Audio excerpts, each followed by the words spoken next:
Drea Humphrey here with Rebel News, standing in front of the legislator in Victoria, bringing you news on what took place inside on April 30th.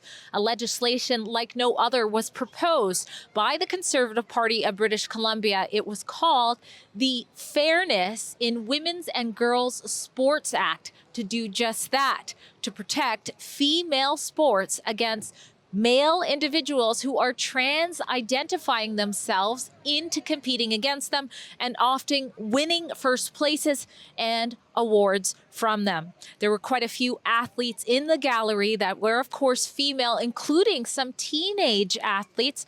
We're going to catch up with some of them after, some familiar faces who you've seen before, like April Hutchinson, the Canadian powerlifter who many of you have gotten behind at standwithapril.com to support her legal fees from the complications she's had for speaking out on this issue, and other familiar faces like Coach Linda Blade. We're going to talk to them and the leader of the Conservative Party of British Columbia. But first, take a look at what went down. It's an honor to stand in this House to introduce the Fairness in Women and Girls Sports Act. I'm proud to say that before this House, the amazing women and girls who are here with us today, that this piece of legislation is not only the first of its kind in Canada, but it was an entirely female-led initiative from start to finish. The bill was written by women and girls for women and girls. This bill provides that sports and athletic teams, events and tournaments that are publicly funded must be classified by sex and limits participation to participants of the biological sex that corresponds to the sex classification. An exception is provided for female participation. But more than the obvious differences, over time, women and girls have struggled to be identified as a person.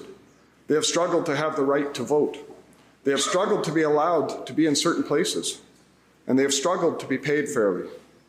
And here today in 2024 in this legislature, with the necessity to move forward the bill to make sure that once again, women are treated fairly.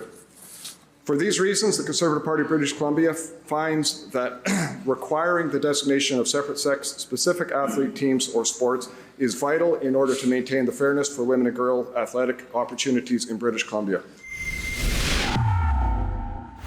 Leader of the Conservative Party, John Rustad, we just got out. Now, you were bringing forth a proposed legislator, something new that hasn't been seen in the province, for fairness in women and girls sports. It just got voted down, but tell the people what you had in mind, your party. So it's the first time actually in Canada that legislation has been brought in. There are many cases now where we have had women having to compete against biological men, and that's not fair.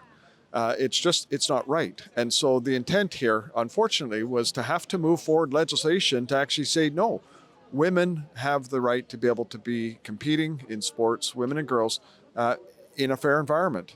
I mean, women have fought for the right to be recognized, for the right to vote, for the right to go into places. They fought for so many things over the decades. And now suddenly they're no longer allowed to be able to have their own place to be able to compete in sports. It just doesn't make any sense. So we thought, okay, let's move forward a bill to recognize and to make sure that women have that right to be able to compete fairly. You said it was a female-led initiative as well. There are some female athletes we're going to speak to about that, and we've covered this extensively at protectfemalespaces.com. Now, there was division called. We'll play a clip of that, and then I'll ask you what happened behind those doors. Member, the question is first reading of the bill entitled Fairness in Women's and Girls Sports Act, tabled by the leader of the fourth party. All those in favor rise.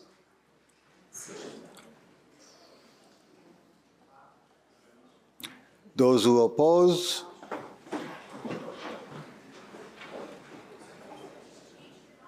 Motion is defeated. So what happens when you call division is it forces a standing vote. It forces all of the MLAs to have to stand up and say they're in favor or they are against. Normally you don't do this at first reading, but I felt the importance of this bill was really to be able to register, people's perspective in terms of whether or not they believed it was fair that women and girls should be able to have their own places and to be able to be treated fairly when it comes to sports. So I called division and we saw exactly where it was. And unfortunately, the NDP, with support of the Green Caucus, said no. they will not allow this bill to go forward. It's very unfortunate. My perspective is, like I say, women and girls should be able to be treated fairly. They should have safe places, safe spaces, and they should be able to compete in sports. I guess, like I said, I can't really speak for the NDP. I don't know what their thinking is, but what it appears to me is they seem to be confused as to what is a woman. I don't understand why, but it is what it is, and so they've made the decision that they aren't going to support the idea of fairness in sports for women. Now, this was voted down, but we've seen other female and girl spaces be sort of threatened, even here on the island. I've reported on a mother in Nanaimo who found a male individual peeping under the stall at her child, her 8-year-old, in the swimming pool, and she was condemned for reporting that. And even more recently, a man who was called out by another mother at a swimming pool at the Cowichan Aquatic Center. Well, he was not even a transgender person, but he said, I could be one if I wanted to that mom. I could identify as a lady with a beard. There's nothing you can do about that. Have a very good day. Let's go. Enjoy yourself with your crap and your tape. Don't let them get you upset, David. Oh, I'm not upset. I could identify This guy as a was in lady. a woman's There's change nothing- room. Don't touch my kid. Don't. Hey, don't. I'm pregnant. Stop!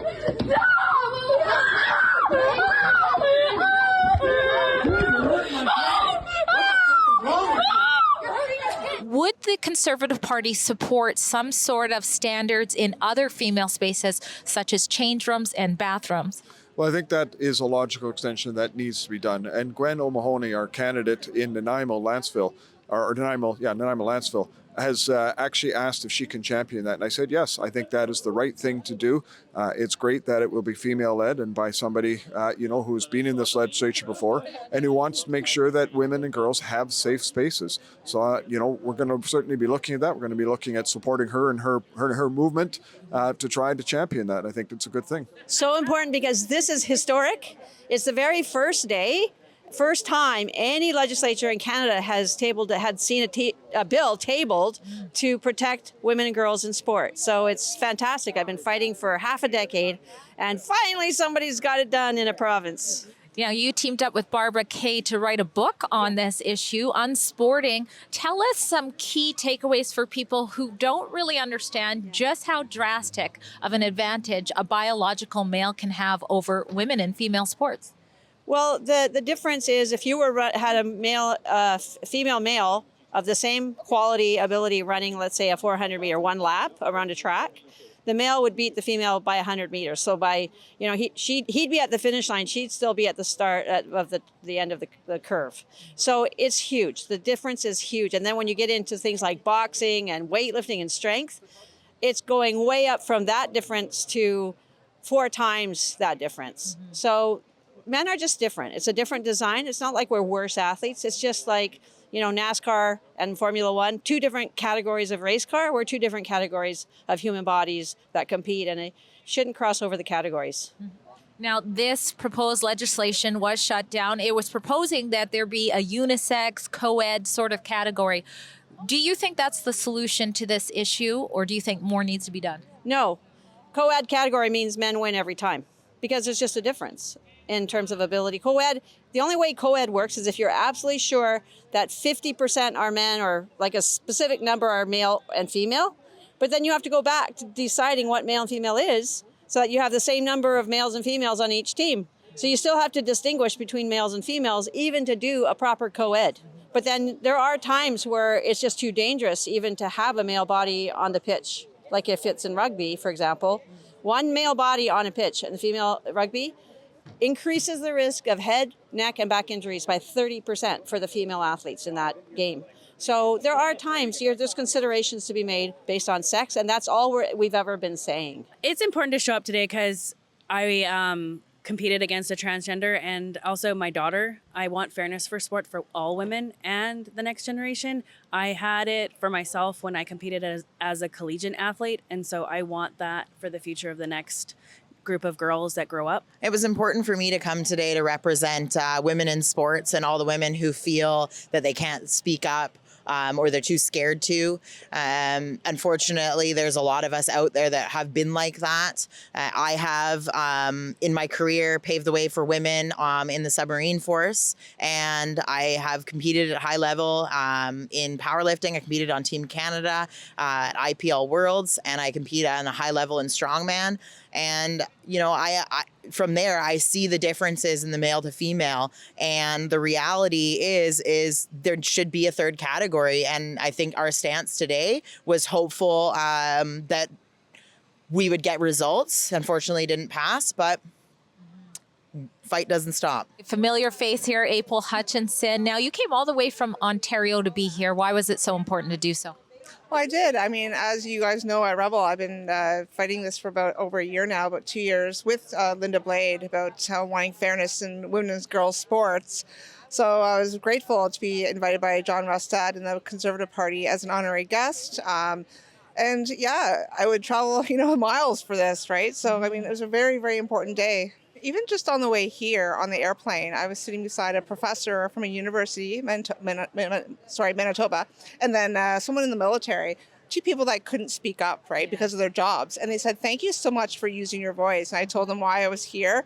Even just walking around in the city here in Victoria, wearing my Keep Female Sports Female hoodie, we got a lot of high fives. We got a lot of thumbs up saying, thank you for common sense. Let's bring it back. There's a huge shift in the swing of the pendulum. I mean, it's a lot of people are just sick of it and they're speaking up, and no, it's good news. How can anyone deny little girls and women fair sport and safety and dignity and integrity, right? That's what sports are all about. So to say no to that, I mean, they're the ones that have to lay their head on the pillows at night, right? So, I mean, thank God for John Rustad. We're so grateful for this legislation being proposed. And I mean, it's a step in the right direction. It's got people talking. It might cause some fireworks, who knows, but it's getting people talking. And this is what we need today. If you agree with the female athletes that came here to take action about protecting their spaces and fairness in sports, go to our special website to do just that with the click of a finger. You can sign our petition at protectfemalespaces.com and share it as well.